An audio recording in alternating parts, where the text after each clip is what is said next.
Hello viewers, Namaste.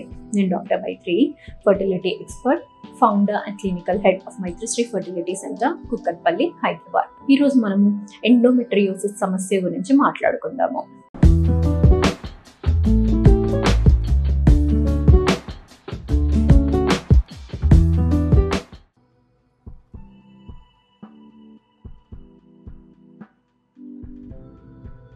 Endometriosis అంటే basically only ఎవరైతే pregnancy గురించి ట్రై చేస్తున్నారో వాళ్ళకే వస్తుందా, లేకపోతే పెళ్లి కాని వాళ్ళకు కూడా రావచ్చా? సో ఈ విషయానికి మనం వచ్చేస్తే, ఎండోమెట్రియోసిస్ సమస్య అనేది బ్లీడింగ్ స్టార్ట్ అయిన తర్వాత ఎవరికైనా కానీ రావచ్చు.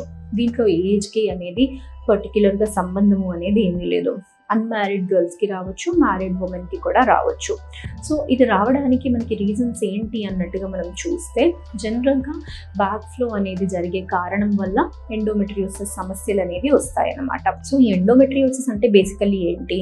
గర్భాశయంలో ఉండే పొర ఎండోమెట్రియం ఏదైతే ఉందో అది అక్కడే కాకుండా వేరే చోట్ల డిపాజిట్ అవుతుంది. సో ఎండోమెట్రియోసిస్ అనేది, ఈ ఎండోమెట్రియం వేరే చోట్ల డిపాజిట్ అయినప్పుడు, ఓవరీస్లో డిపాజిట్ అయితే దాన్ని చాక్లెట్ సిస్ట్ ఓవరీ అంటాం. అదే ట్యూబ్స్ చుట్టూ డిపాజిట్ అవ్వచ్చు. ఆ రా సర్ఫేసెస్ అనేది క్రియేట్ అవ్వడం వల్ల ఆ అడ్జసెంట్ సర్ఫేసెస్ అంటే పక్కన ఉన్న సర్ఫేసెస్ అనేది అతుక్కుపోయి మనకి అక్కడ ఎడిషన్స్ లాగా ఫామ్ అవుతాయి, అంటే అతుకుల్లాగా. సో ఆ అతుకులు అనేవి మనకి ఎలా ఉంటాయి అంటే, ఇప్పుడు రెండు బ్రెడ్స్ మధ్యలో మనం బటర్ పెట్టి ఇలా స్ట్రెచ్ చేసామంటే ఎలా అయితే స్ట్రెచ్ అవుతుందో, సో ఈ అతుకులు కూడా అదే విధంగా లోపల మనకి కనబడతాయి అన్నమాట. సో ఈ అతుకులు అనేవి ఉండే కారణం వల్ల కొందరికి కంప్లీట్గా ఫ్రోజన్ పెల్విస్ అనేది అవ్వచ్చు. అంటే మొత్తం ఆర్గన్స్ అన్నీ అతుక్కుపోయి ఎక్కడ ఏమి మూమెంట్ అనేది ఉండదు. సో ఇప్పుడు ఎగ్ రిలీజ్ అయినా కానీ ట్యూబ్ దాన్ని క్యాచ్ చేసుకునే అవకాశం అనేది ఉండదు. సో అలా కంప్లీట్గా ఫ్రోజన్ పెల్విస్ అవుతుంది. సో ఇలాంటి కేసెస్, ఎక్స్ట్రీమ్ కేసెస్లో మనం వాళ్ళకి ప్రెగ్నెన్సీ రావాలి అంటే మాత్రం కంపల్సరీగా ఐవీఎఫ్ పద్ధతికే వెళ్ళాల్సి వస్తుంది. తర్వాత మైల్డ్ కేసెస్ ఏవైతే ఉన్నాయో, ఇప్పుడే స్టార్ట్ అయింది ఎండోమెట్రియోసిస్, చాక్లెట్ సిస్ట్ ఉంది.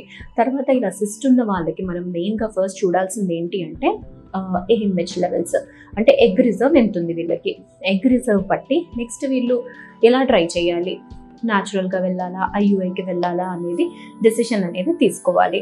ఎండోమెట్రియోసిస్ ఉన్న వాళ్ళకి ట్యూబల్ ఎవాల్యుయేషన్ అనేది కూడా చాలా అవసరం. ఎందుకంటే చాలా మందికి ట్యూబల్ బ్లాక్స్ అనేవి వచ్చే ఛాన్సెస్ అనేవి ఉంటాయి. తర్వాత ఇవేమి ప్రాబ్లం లేవు అంటే అప్పుడు న్యాచురల్ ఆర్ ఐయుఐ పద్ధతిలో వెళ్ళొచ్చు. లేదు, సిస్ట్ సైజ్ చాలా పెద్దగా ఉంది, రెండు ఓవరీస్లో సిస్ట్లు పెద్దగా ఉన్నాయంటే అప్పుడు ఎక్సిషన్కి వెళ్ళాల్సి వస్తుంది. అంటే సిస్ట్ తీసేయాల్సిన అవసరము అనేది ఉంటుంది. సిస్ట్ తీసాక కూడా చాలా త్వరగా వీళ్ళు మళ్ళీ ప్రెగ్నెన్సీకి ప్లాన్ చేయాలి. సో ఒక్కొక్కటి ఒక్కొక్క విధమైన స్టెప్ లాగా మనం వేస్తూ వెళ్ళాలి. ఫస్ట్ మనము వీళ్ళని ఇవాల్యుయేట్ చేశాక, ఎగ్ రిజర్వ్ చూసాక, ట్యూబల్ ఎవాల్యుయేషన్ చేశాక నార్మల్గానా లేకపోతే ఐయుఐయా అనేది డిసైడ్ చేసుకోవాలి. సిస్ట్ సైజ్ పెద్దగా ఉంది అంటే లాప్రోస్కోపీకి వెళ్ళాలి. తర్వాత ఇంకా కొందరు జస్ట్ పెయిన్ ఒకటే కంప్లైంట్ చేస్తారు. పెయిన్ ఎక్స్క్లూజివ్గా ఓన్లీ పెయిన్ ఉన్న వాళ్ళకి లాప్రోస్కోపీ ద్వారా ఎడిసియోలైసిస్ అనేది చేసిన తర్వాత, సిస్టెక్టమీ అయిన తర్వాత వాళ్ళకి పెయిన్ అనేది చాలా రిలీఫ్ అవుతుంది. సో ఆ విధంగా మెడికల్ మేనేజ్మెంట్, సర్జికల్ మేనేజ్మెంట్, ఏ పేషెంట్కి ఏ విధంగా వెళ్ళాలి అన్న ప్లాన్ అనేది డిసైడ్ చేసుకోవాలి. సో ఎండోమెట్రియోసిస్ ఉంది అనగానే భయపడాల్సిన అవసరం ఏమీ లేదు. చాలా మందికి చాలా విధమైన సమస్యలు అనేవి ఉండొచ్చు.